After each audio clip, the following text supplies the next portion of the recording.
there, over there. Send the word over there. That the Yanks are coming, the Yanks are coming. The drums rum-tumming everywhere.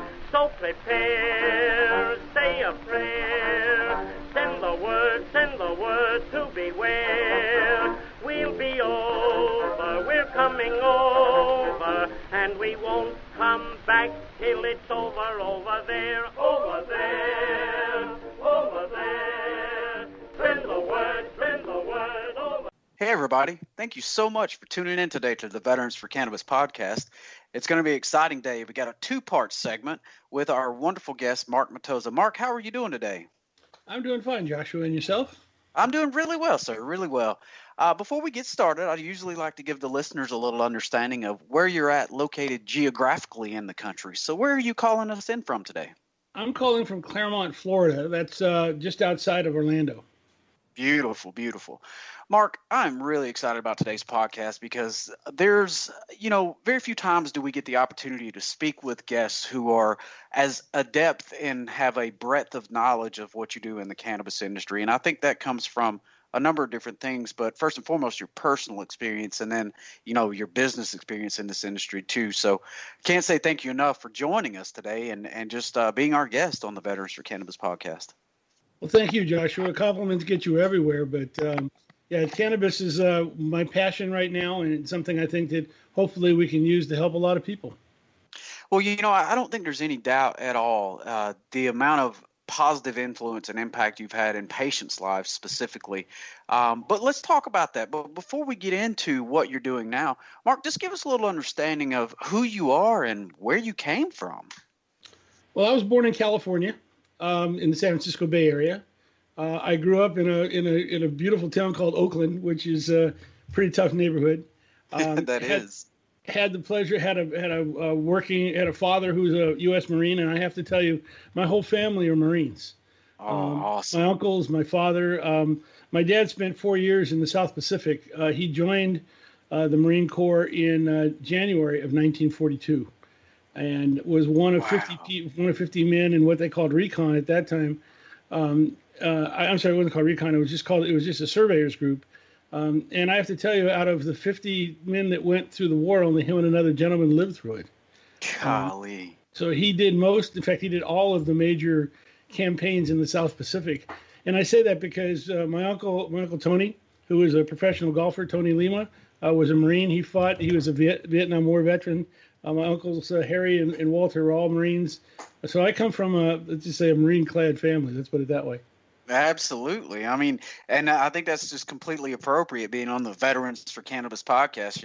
It's oftentimes we have veterans as guests, but man, having a guest that is not a veteran but has a veteran family that's that deep and wide is tremendous. And it's an honor just to have you as a guest today, too. One of the things that I think I really, really enjoyed as far as in my life, my dad was in Iwo Jima, and he fought there. And towards the end of his life, he had the Marine Corps flew him down to Camp Pendleton, and he met with all the top officials from the Marine Corps. They gave him one of those, I forget what the name of the coins are, but they gave him one of the coins from the challenge coin. The challenge coin, yeah. Yes, sir. I think he came back with about 8 of them, but seriously, he came back with everybody you can imagine. But the fact that he lived through the war, he talked about his experience.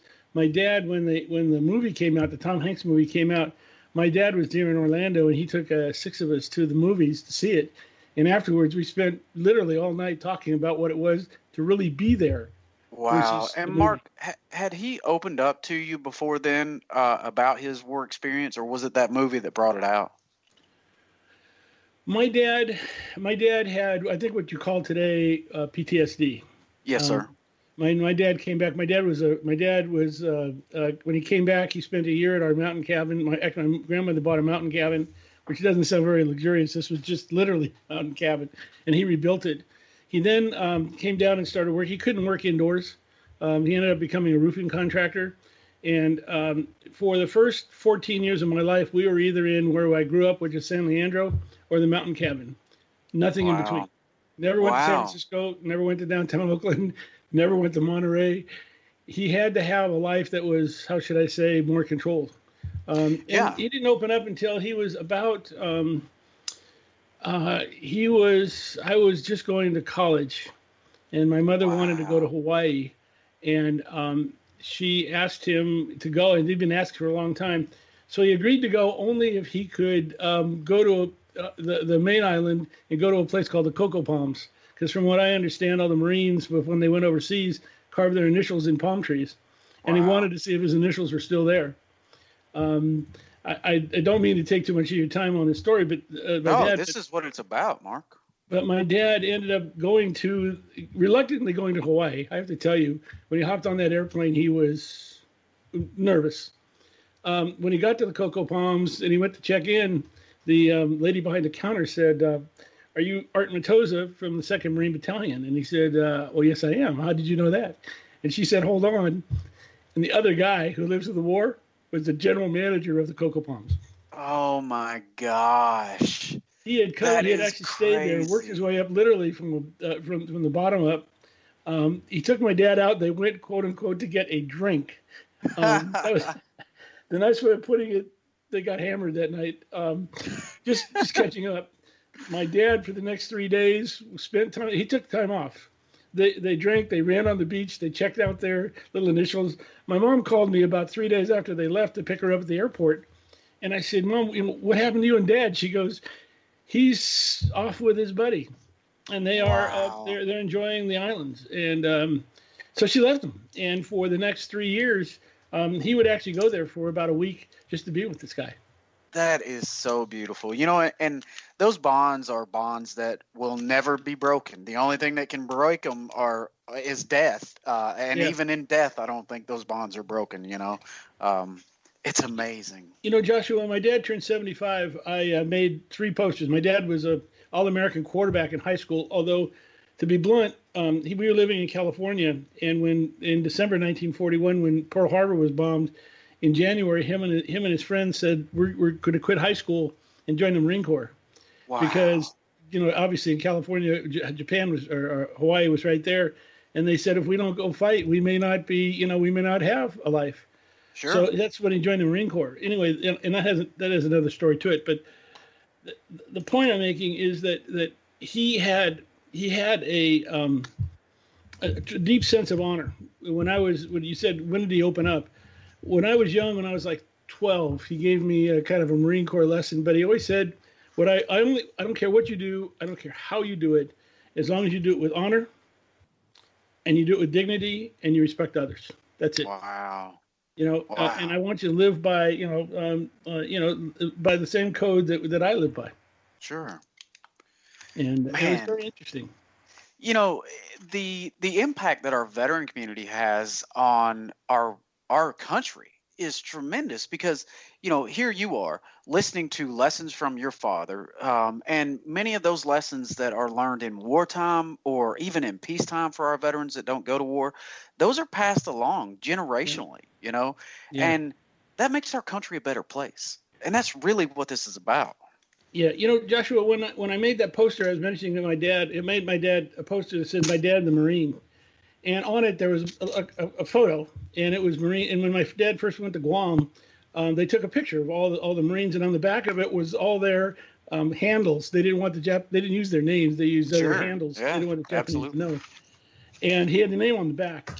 And my dad spent. And by the way, if you want to see it, it's on Facebook. I posted it this Memorial Day. I posted that photo out there. Well, Mark, this is a great opportunity for you to tell everybody what your Facebook is so they can go visit it real quick. Well, this is just my Facebook is Mark MATOZA. Okay. This is my regular Facebook. Perfect. IXXI golfer, whichever way you want to look at it. But the thing was, what was interesting is on the back was the name of all the folks. And I said to my dad, he spent almost 40 minutes looking at this thing. And I said, wow. Dad, what's up with this? And he said, those men all died in the war. I'm the only one who lived through it. And I looked at that and thought, wait a minute. On this poster, not only this one poster that was there, I had other pictures. There had to be over 100 different men. Mark, how old were you? This was your dad's 75th. How old were you at the time? At that time, I was 50. Did you understand? How did that hit you? I mean, I can't imagine hearing that from my father, you know? Well, I had never seen that picture, so it kind of hit me. It kind of emotionally moved me. I think when you ask me when did it open up, in high school I played high school football, and when I was a junior, the gentleman who was the captain of the football team was a good friend of mine, and in June of this is 1967, he decided he was going to join the Marine Corps.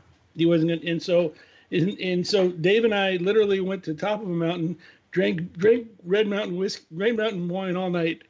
I poured him on a train the next morning, which he went down to Camp Pendleton, and he joined, and he was in Pendleton in the Marine Corps. Wow. Now, this was in June.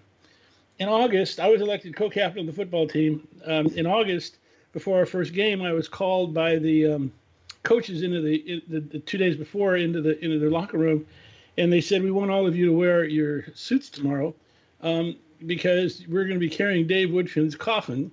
Oh my gosh. And we looked at each other like, wait a minute now. This is a guy we were playing football with last year. Right. This is a guy who I literally poured him on a train, okay? And he was I guess ran into some machine gun thing, so they never opened his coffin. I didn't want to see it, to be blunt. But when you asked how it opened up, I came home and I said to my dad, my friend Dave? He says, yeah. I said he was just killed in Vietnam.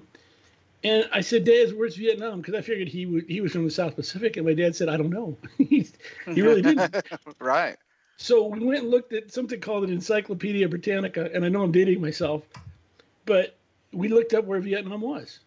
And when you asked when did he open up, it was at that point that he started opening up. Because I think he saw the hurt in me. And I knew he had to hurt in himself. And I think that was where he brought out a lot of his, that's where he kind of talked about it. I ended up taking him to Alaska for 14 years of fishing for 7 to 10 days.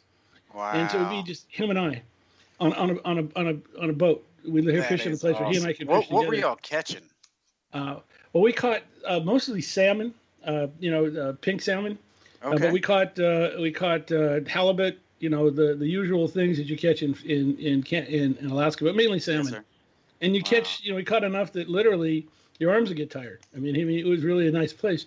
But we talked a lot. We had a chance to he and I just talk, where he could actually open up about a lot of things. That is awesome. And I think that, like I said, I think it was the Vietnam War and the death of the people around me. From our football team when I was a junior, but by the time we finished our senior year in high school, 3 members of that football team were dead, and 7 members of the senior class were dead from Vietnam. Wow.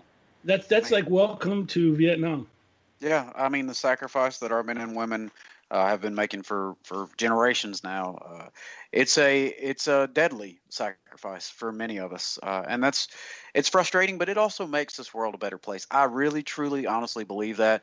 Yes, people will say, what was the war in Vietnam about, and what's the war in Iraq and Afghanistan been about? But you know what? If we're spreading goodwill, and if we are including democracy in this entire thing, it's got to be better for mankind. Well, I think that you can never minimize the ultimate sacrifice that anyone makes. I really think you cannot do that, and I think it has to be honored and respected. And I'm sorry, anybody who doesn't respect it, I don't have respect for. But I have to tell you that it's one of those things where it wasn't for naught. I mean, we have to really remember what these men stood up for, which is our freedoms, which is for transparency, which is for honor, which is for dignity, which is for not lying, which is for being people that we could trust each other, trust your brothers. And I think that's something that that these people gave their lives for, and we need to live by. Absolutely. I don't think it was for naught. And I think that they'll never be forgotten in my mind. That's right. That's exactly right. I agree 100%. So you're there in high school, Mark. You're in California, and what do you do after that? Where do you go? Where does life take you? So my background was I was a golfer. I started playing golf at the age of 10. I was shooting scratch golf at 12, and in high school I was an All-American for 4 years. All right, for our listeners though, Mark, help them understand. Let them know what a scratch golfer is, because I know a lot of people are going to be like, "What does that mean?" Okay, so if the par was 72, I'd shoot 72 or better. Okay.